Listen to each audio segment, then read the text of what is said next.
Hi, good afternoon. My name is Diana Jaqueline SALDAñA GASTELUM, and I'm going to present promoting communicative participation in the English class through problem-based methods.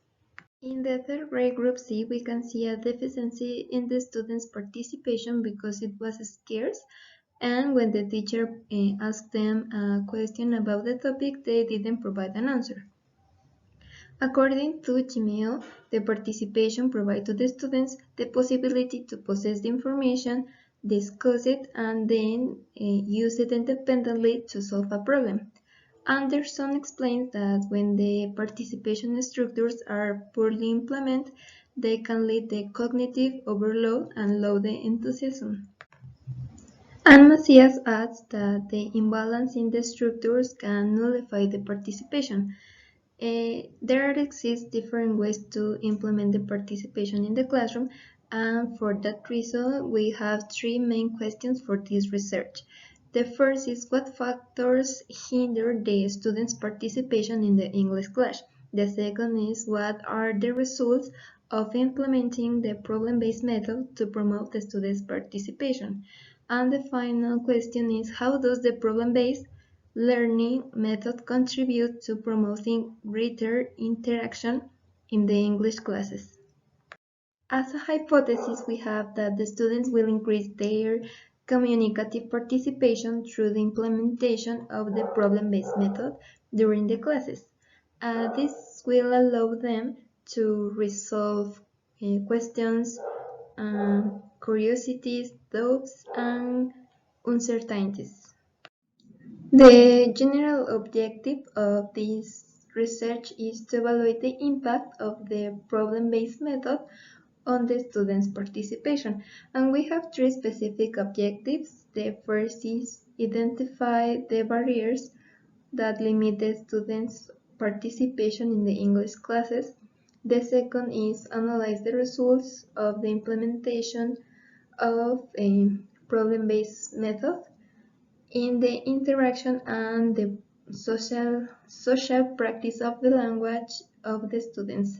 And the third is present the results derived from the interpretation of the data obtained in the research process. For the justification, we have three main authors that support this investigation, and the first is Anderson, and he said that the participation is something important because the student not only learn with the contents, but it also interact with another students and the teachers. Johnson is the second author, and he said that the greatest learning occurs when the students can possess the information, create a judgment, and then interact with another students. For Ortega, one of the principles of the educational model is the teacher create situations when the students can interact with their peer, grow, and compare their abilities and knowledge. For the theoretical framework, we have the participation and what this process implies. The participation comes from a Latin root and mean to be a part of something. And with adolescents, the participation implies collaboration and cooperation.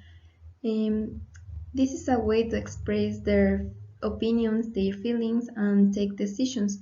And a meaningful learning occurs when the students can obtain and analyze information, talk about the problem, discuss it, and then create a solution or a strategy to solve the problem. For the referential framework, I consult 11 investigations. The most common method in this investigation were action research and case studies in basic and higher educations, and I only find one about second language learning. All the investigations are in the line of problem-based method and participation or communicative skills. And all the investigations shows in their results an improvement in participation of the students. In one of the research called problem-based learning, one approach to increasing students' participations mentions that the problem-based method is a good way to increasing the participation of the students and develop skills and create a meaningful learning. In another investigation called The Power of Problem-Based Learning in the English as a Foreign Language Classroom, mentioned that the problem-based method is a way to the students analyze problems, find solutions, and organize a trip to the site to get information for the task. And they can manage their own learning by planning. For the methodology, this investigation is under sociocultural paradigm because this paradigm understands the learning as a social process and the language as a tool to create high mental process. We are on the qualitative approach because we use the analyze, decode, translate, and synthesize the meaning of different facts. And we are on the quantitative approach because we use the data collection, analyze, and statistics to answer research questions and to test and establish hypotheses. We follow the 4 steps. For the moment, we only have 2 steps, but we follow the 4 steps of action research method. The first is the data collection, is where the observations in the classroom were made, where the problem statement and the justification, etc. The analysis and interpretation is where we relate the theory and the findings.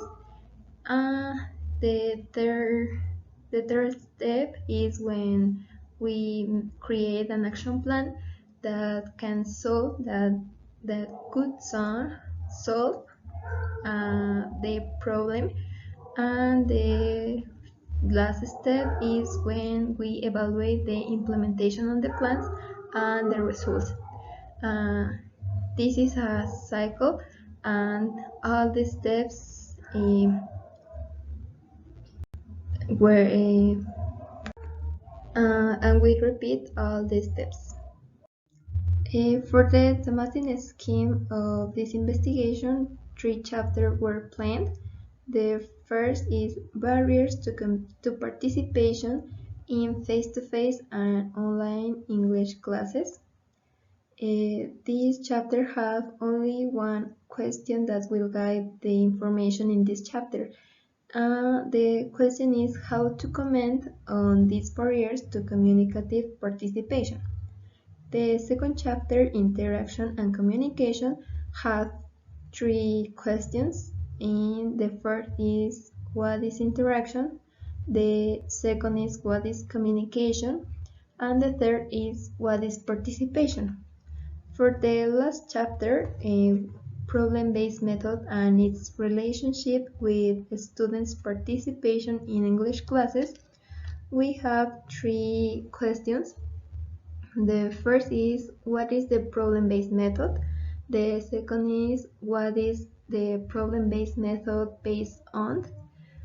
The third is how does the problem-based method affect communicative participation? The chronogram of this research was planned in 2 years, since October 2020 to December 21, and the activities of instrument application, diagnosis, definition of the topic, and delimitation of the problem, design, and approval of preliminary project were made since October 2020 to February 2021, and the rest of the project will be made to March 2021 to December 2021. And finally, there are all the references that was used in this project. Thank you for your attention.